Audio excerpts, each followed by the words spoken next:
Hello, everyone. Hello. My name is Ann Camo. I struggle with power of addiction over alcohol, drugs, and codependency. My clean date is 5/11/22, and today I choose recovery. Hi. Let's start with prayer. Thank you so much, Jesus, for letting me be able to tell my testimony today, and please let it help someone. In Jesus' name I pray. Amen. Okay, I was born and raised in Lakeland, Florida. I was born and raised Catholic in Lakeland, Florida. My mother was the sweetest woman that I had ever known. And my father was murdered on his birthday when I was 11 months old by a hitchhiker my mother picked up from the side of the road. My mother stayed in her room and she cried a lot. She was in deep mourning from the loss of her husband, who was murdered in front of her. As a result of this trauma, she had 2 heart attacks, and my older half-siblings pretty much ran the house. They were young teenagers, and they would do a lot of drinking, drugging, fighting, and stealing. Eventually, our house became the party house. The cops were always there looking for someone, and it was complete chaos. All I remember was, as a child, I remember going to bed hungry a lot, never having nice clothes, my hair was never brushed, and I barely made it to school. And when I did, people picked on me. This was a really hard time for me because I also got molested by my brother's friend. After this happened, I hid around the house a lot to escape being hurt anymore. Where am I at? Hold on just a second.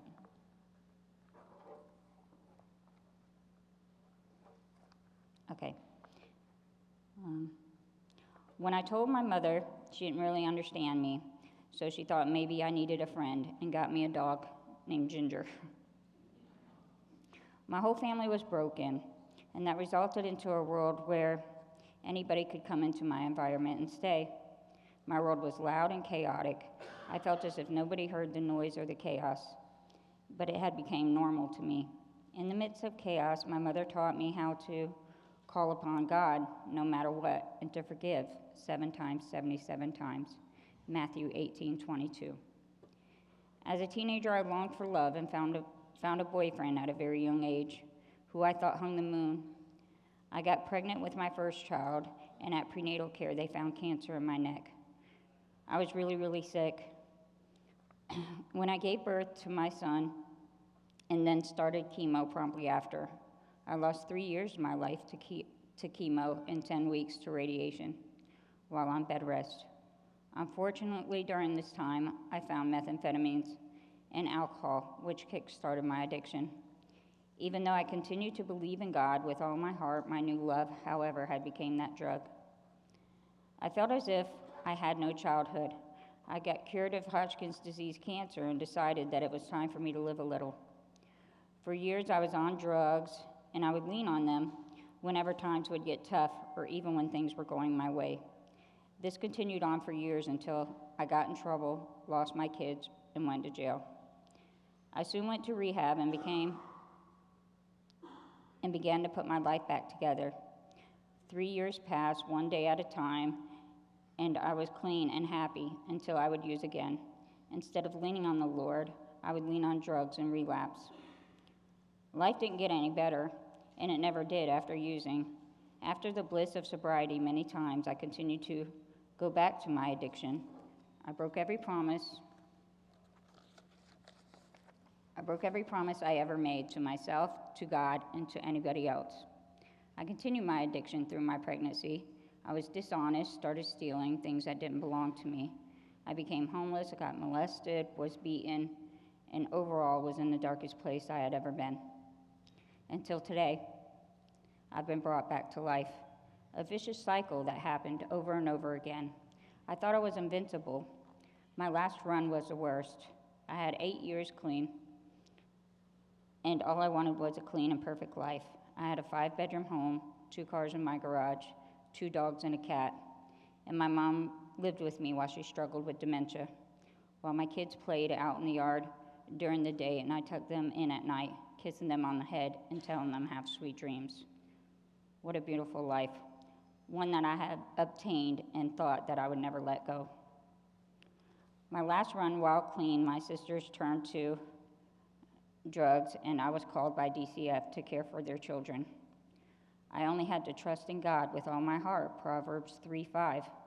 I told myself that I could do it and continued to care for my mom, my handicapped nephew, who was 27 with cerebral palsy, my autistic son, and now my sister's children, plus my children. I cooked, changed diapers, managed medication for the household while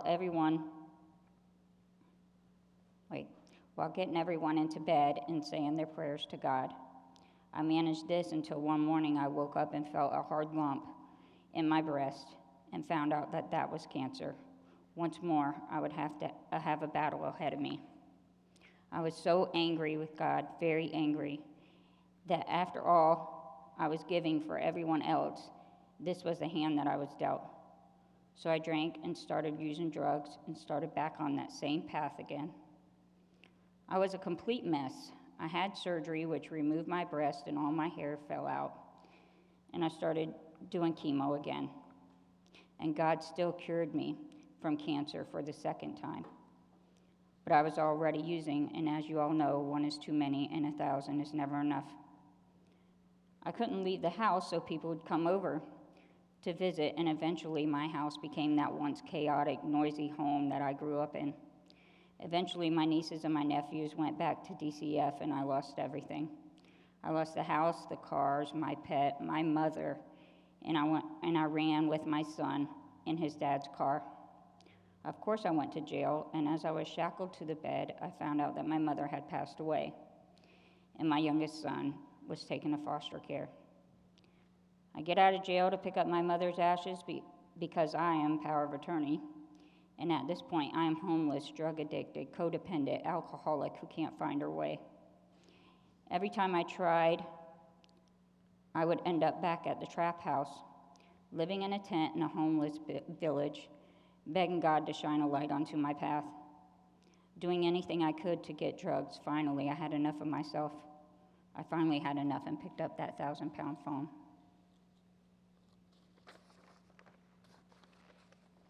And God found someone to call me back.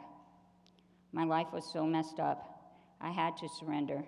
Not like the last time, the pain was so great. People would say, nobody would blame you. Look at all you've been through. As my son sat in foster care through 8 different homes, I blamed me. My God never gave up on me, though.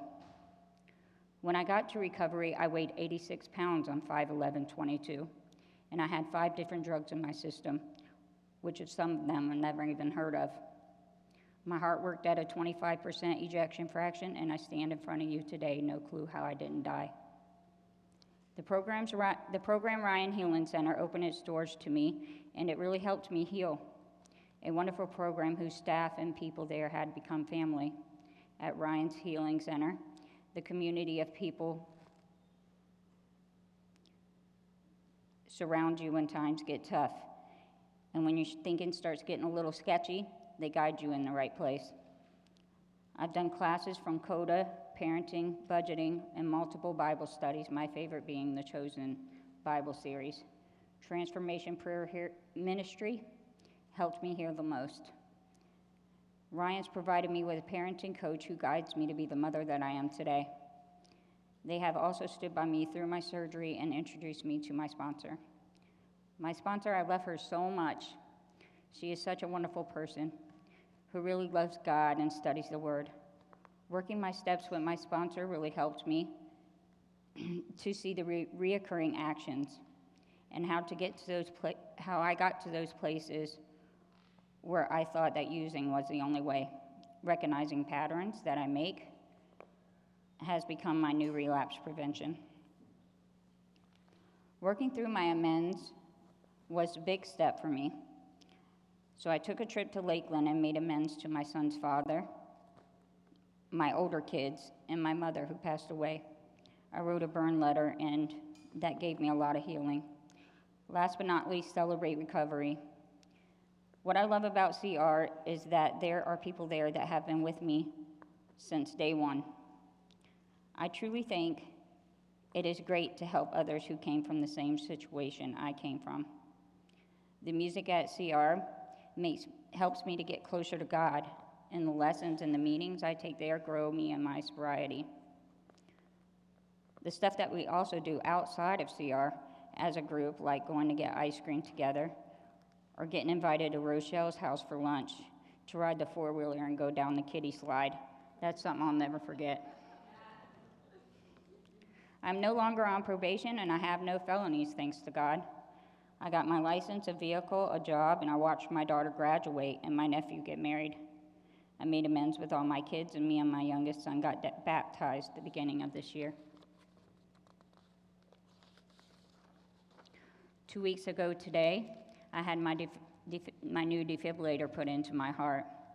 I was able to partner with Better Together so my son would have a wonderful supporting environment to call home while I did my recovery for healing. Come to me all who are weary and burdened, and I will give you rest, Matthew 11:28. Today I wake up beside my son, and I don't have to worry, because he's with me and he's not in foster care. My son has all A's and B's on his report card, and my God is an awesome God. My older kids drive 3 hours to come visit me multiple times a year. My older children and I continue to make memories together. We have all went to Busch Gardens together, and that was the first time that they had been together since my son was returned back from foster care. And I was able to spend the night at their house. Before, there was no way that they would ever allow me to. They didn't trust me at all. Heading to North Florida, we also made that trip together to watch my nephew get married. And if I would have been using, I wouldn't have been invited. What a beautiful sight to see us all together again. Whenever my older children are going through something today, they call me. It is an amazing blessing from God to be able to be the one that they call when times get tough. It's because of doing all the hard things, stepping out of my comfort zone and leaving the city that I grew up in.